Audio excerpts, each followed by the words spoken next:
ಅವರೆಲ್ಲ ಹೊಟ್ಟೆಪಾಡಿಗಾಗಿ ಹೊರ ರಾಜ್ಯಗಳಿಂದ ಕೆಲಸ ಅರಿಸಿ ಬೆಂಗಳೂರಿಗೆ ಬಂದಿದ್ರು. ಹಾಗೆ ಬಂದವರು ಕ್ವಾರಿಯಲ್ಲಿ ಕೆಲಸ ಮಾಡ್ತಾ ಬರ್ತಿದ್ದ ಕೂಲಿ ತೆಗೆದುಕೊಂಡು ಜೀವನ ಮಾಡ್ತಿದ್ರು. ಎಂದಿನಂತೆ ಇಂದು ಬೆಳಗ್ಗೆ ಕೆಲಸಕ್ಕೆ ಹೋದ ಆ ಕೂಲಿ ಕಾರ್ಮಿಕರಿಗೆ ಜವರಾಯನ ದರ್ಶನವಾಗಿತ್ತು. ನೋಡ್ತಿದ್ದಂತೆ ಮೇಲಿಂದ ಜಾರಿ ಬಂದ ಬೃಹತ್ ಕಲ್ಲು ಆ ಬಡಪಾಯಿ ಕೂಲಿ ಕಾರ್ಮಿಕರ ಮೇಲೆ ಬಿದ್ದಿದ್ದು 7 ಜನ ಸಾವನ್ನಪ್ಪಿದ್ರೆ 5 ಸಾವು ಬದುಕಿನ ನಡುವೆ ಹೋರಾಟ ನಡೆಸುತ್ತಿದ್ದಾರೆ.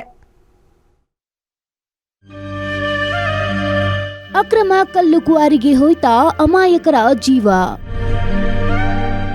ಕೆಲಸ ಮಾಡ್ತಿರುವಾಗಲೇ ಜೀವ ಬಿಟ್ಟ 7 ಮಂದಿ ಕಾರ್ಮಿಕರು. 5 ಕಾರ್ಮಿಕರ ಸ್ಥಿತಿ ಗಂಭೀರ. ಆರ್ಆರ್ ಆಸ್ಪತ್ರೆಯಲ್ಲಿ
ಕಾರ್ಮಿಕರು.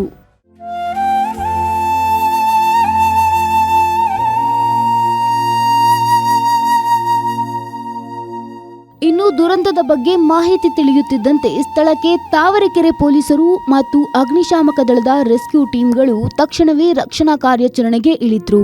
ರಕ್ತದ ಮಡುವಿನಲ್ಲಿ ಬಿದ್ದು ಸಾವು ಬದುಕಿನ ನಡುವೆ ಹೋರಾಡ್ತಿದ್ದ ಗಾಯಾಳುಗಳನ್ನ ತಕ್ಷಣವೇ ಆಸ್ಪತ್ರೆಗೆ ದಾಖಲಿಸುವ ಕೆಲಸ ಮಾಡಲಾಯಿತು. ಬಳಿಕ ಕಲ್ಲುಗಳ ಭಾರೀ ಅವಶೇಷಗಳ ಅಡಿಯಲ್ಲಿ ಸಿಲುಕಿ ಉಸಿರು ಚೆಲ್ಲಿದ್ದ ಆ 7 ಅಮಾಯಕರ ಮೃತದೇಹಗಳನ್ನ ಹರಸಾಹಸ ಪಟ್ಟು ಹೊರತೆಗೆಯಲಾಯಿತು. ನಂತರ ಮರಣೋತ್ತರ ಪರೀಕ್ಷೆಗಾಗಿ ಮೃತದೇಹಗಳನ್ನ ರಾಜರಾಜೇಶ್ವರಿ ಆಸ್ಪತ್ರೆಗೆ ರವಾನಿಸಲಾಯಿತು.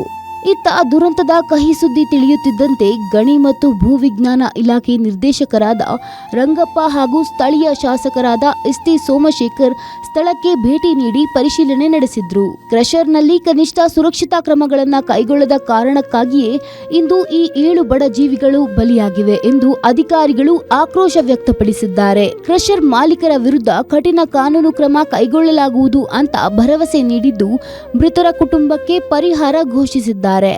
ಇದಕ್ಕೇನು ಸೇಫ್ಟಿ ಮೆಜರ್ಸ್ ಇದೆ. ಪ್ರತಿಯೊಬ್ಬರು ಕೂಡ ಅವರ ಬೌಂಡ್ರಿ ಒಳಗಡೆ ಕಾರ್ಮಿಕರಿಗೆ ಎಲ್ಲ ಸುರಕ್ಷತಾ ನಿಯಮಗಳನ್ನು ಪಾಲನೆ ಮಾಡಿ ಅವರ ಜೀವಕ್ಕೆ ಹಾನಿ ಆಗದೆ ಇರೋ ರೀತಿಯಲ್ಲಿ ಅವರು ಮಾಡೋಕ್ಕಾಗತ್ತೆ. ಬಟ್ ನಾವು ಇಲ್ಲಿ ನೋಡಿದ್ರೆ ಕೂಡ ಅಷ್ಟು ಸುರಕ್ಷಿತವಾದ ಮಾನದಂಡಗಳನ್ನ ಇವರು ಪಾಲನೆ ಮಾಡಿಲ್ಲ.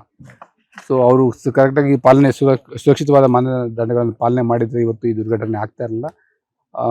ಯಾರು ಮಾಲೀಕರ ತಪ್ಪಿನಿಂದ ಈ ಒಂದು ಘಟನೆ ಆಗಿರೋದು ಮೇಲ್ನೋಟಿಗೆ ಕಂಡು ಬರ್ತದೆ. ಇನ್ನು ತಮ್ಮವರನ್ನ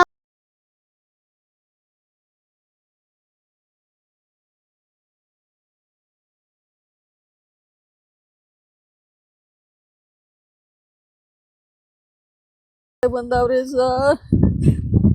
ಸರ್ ಏನು ಮಾಡೋದು ಸರ್? ಹೊಟ್ಟೆ ಪಾಡಿಗೆ ಬಂದೀವಿ ಸರ್. ಜಮೀನಿಲ್ಲ, ಮನೆ ಇಲ್ಲ ಸರ್.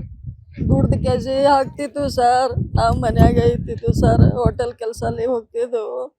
ಅವ್ರ ಕುಳಿ ತುಂಬ್ತಿತ್ತು ಸರ್. ನಮ್ಮ ಯಜಮಾನ 6:40 ಆಗಿರೋದು ಈಗ. ಮ್ಯಾಲಿಂದ ಕಲ್ಲು ಜಾರ್ಕೊಂಡು ಬಂದು ಡೈರೆಕ್ಟ್ ಬಿಟ್ಟಿದೆ. ಸೀಲ್ ಬಿಟ್ಟಿದೆ. ಸ್ವಲ್ಪ ಟೋಟಲ್ ಒಂದು 20 ಜನ ಇದ್ರು. ನಮ್ಮ ತಂದೆಯವ್ರ ಡೆತ್ ಆಗಿದೆ. ಇನ್ನು ಘಟನಾ ಸಂಬಂಧ ಕ್ವಾರಿ ಮಾಲೀಕರಾದ ಆನಂದ ಸ್ವಾಮಿ ತಲೆಮರೆಸಿಕೊಂಡಿದ್ದು ನೆಗ್ಲಿಜೆನ್ಸ್ ಆಕ್ಟ್ ಅಡಿಯಲ್ಲಿ ಪ್ರಕರಣ ದಾಖಲಿಸಿಕೊಂಡಿರೋ ತಾವರೆಕೆರೆ ಪೊಲೀಸರು ತನಿಖೆ ಕೈಗೊಂಡಿದ್ದಾರೆ. ಅದೇನೇ ಆದ್ರೂ ಹೊಟ್ಟೆಪಾಡಿಗೆ ಬಂದು ಕಲ್ಲು ಕ್ವಾರಿ ಕೆಲಸ ಮಾಡ್ತಿದ್ದ ಕಾರ್ಮಿಕರು ಅದೇ ಕಲ್ಲಿನಡಿಯಲ್ಲಿ ಸಿಲುಕಿ ಸಾವನ್ನಪ್ಪಿದ್ದು ದೊಡ್ಡ ದುರಂತವೇ ಸರಿ. S K Manjunath, crime bureau, guarantee news.